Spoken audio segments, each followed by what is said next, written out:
Jumpa lagi di Tribu TV. Kali ini kita mau membahas tentang sebuah SoC atau chipset. Ya, lucunya chipset itu tidak terdapat di semua smartphone yang ada di samping saya ini. Karena smartphone-nya udah dipulangin. Tapi hasil pengujiannya sedemikian menarik sampai kami memutuskan untuk membuat video yang satu ini.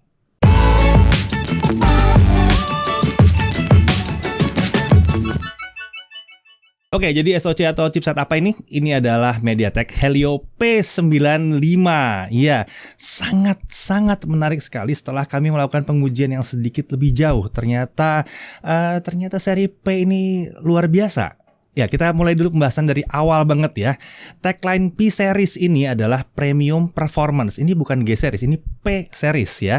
Helio P ini ditargetkan untuk smartphone dengan desain yang slim katanya. MediaTek tuh fokus mengoptimalkan SoC ini untuk efisiensi baterai tanpa terlalu mengorbankan performance dan user experience. Fitur premium MediaTek Helio P series ini lebih ke arah multimedia dan konektivitas katanya. Nah, ini adalah contoh smartphone 3 jutaan yang menggunakan SoC Helio P95. Smartphone ini baru-baru aja dirilis di Indonesia ya. Oke, kita lanjut ya. Fitur andalannya Helio P95 ini adalah pertama adalah MediaTek APU 2.0. Ini adalah AI Processing Unit yang dikatakan bisa meningkatkan performance benchmark sebesar 10% dari versi sebelumnya, yaitu Helio P90 ya. Lalu dia menggunakan MediaTek Hyper Engine. Ini teknologi SoC MediaTek yang memberikan intelligent networking, rapid touchscreen dan visual yang vivid supaya pengalaman gamingnya tetap nyaman ya. Hal-hal yang dijanjikan oleh MediaTek dengan Hyper Engine adalah intelligent speed uplift for rapid gameplay. Ini membuat koneksi ke cell tower atau BTS itu lebih cepat dan mampu switching signal dengan lebih pintar. Jadi misalkan lagi gaming ada telepon gitu, signalnya nggak akan drop. Katanya begitu. Lalu ada end-to-end optimization for smooth moves and rapid sense response. Ini intinya meminimalkan lag pada input touchscreen saat main game. Ada brilliant picture quality. Ini ada HDR visual yang bikin gambarnya pop gitu ya, vivid gitu. Membuat pengalaman visualnya jadi tambah keren. Ada resource management engine for better longer gameplay. Ada intelligent dynamic management untuk CPU, GPU, memori yang katanya ini bikin betah gaming lama-lama dengan konsumsi daya yang efisien. Datang dari MediaTek? Yakin? Oke, mari kita lihat dulu. Ini spesifikasinya Helio P95, fabrikasinya 12 nanometer. Mirip sama G series ya. CPU-nya itu ada 2 ARM Cortex A75 2,2 GHz dan ada 6 ARM Cortex A55 2 GHz. Untuk GPU, nah ini yang bikin banyak orang ragu-ragu karena dia menggunakan Power VR GM9446 ya. Display resolusi maksimumnya adalah 2520x1080, tapi ini tergantung pada produsen si smartphone tentunya ya. Ini ingat, ini spesifikasi dari chipsetnya sendiri. Memorinya bisa sampai dengan LPDDR4X 1866 MHz dengan maksimum memori sampai 8 GB. Untuk storage bisa mencapai UFS 2.1.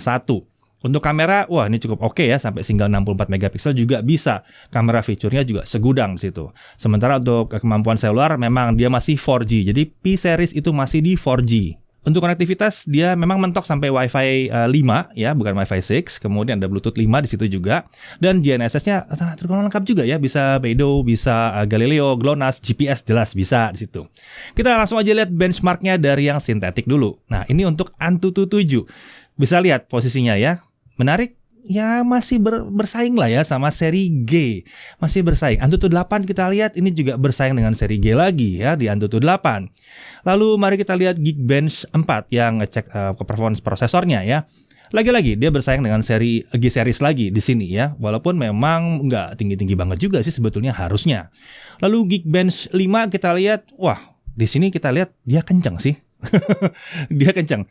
Lawannya cuma kalah dari G90T dan G95 di sini ya. Tapi tetap dia bukan yang paling hebat di sini.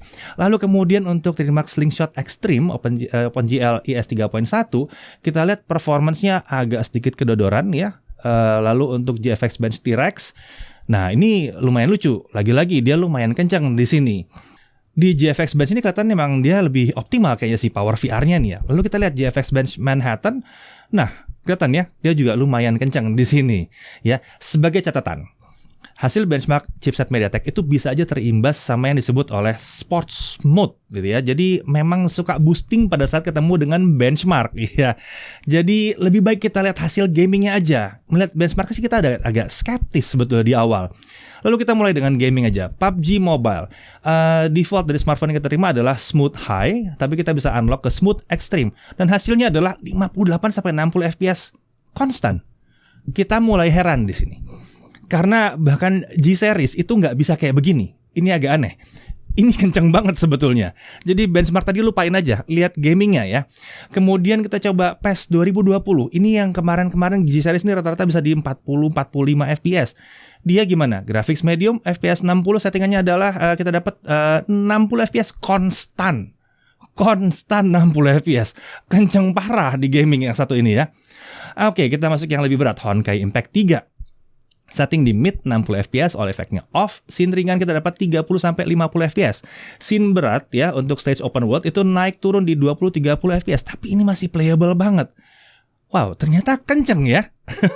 Oke, dengan pengecualian mungkin Genshin Impact. Kalau kita setting di lowest pun ya, yang 1.1 kita dapat 5-15 FPS.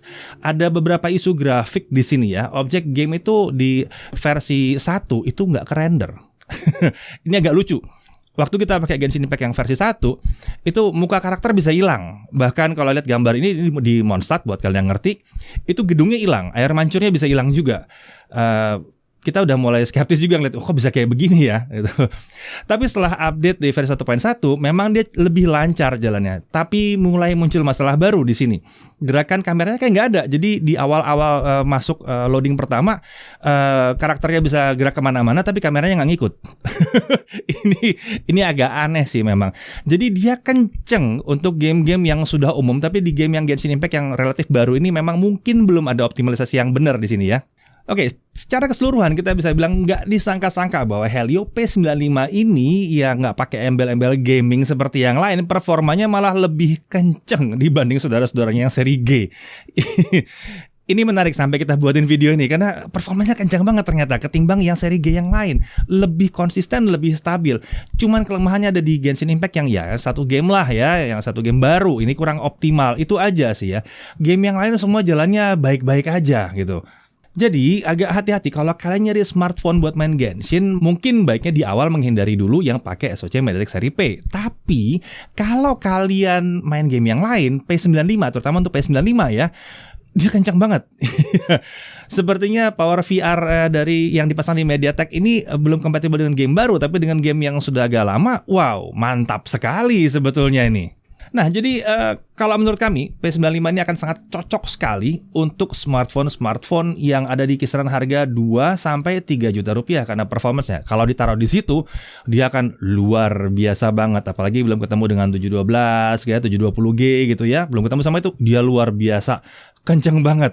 Ya, jadi excitement itu yang kita temukan dengan mengetes si P95 yang satu ini. Ternyata memang sepertinya ada perbaikan yang luar biasa dilakukan oleh MediaTek di seri P ini. Tapi tentunya dia akan sangat recommended kalau dia ada di kisaran 2-3 juta rupiah. Saya Rifan, jaga Review TV.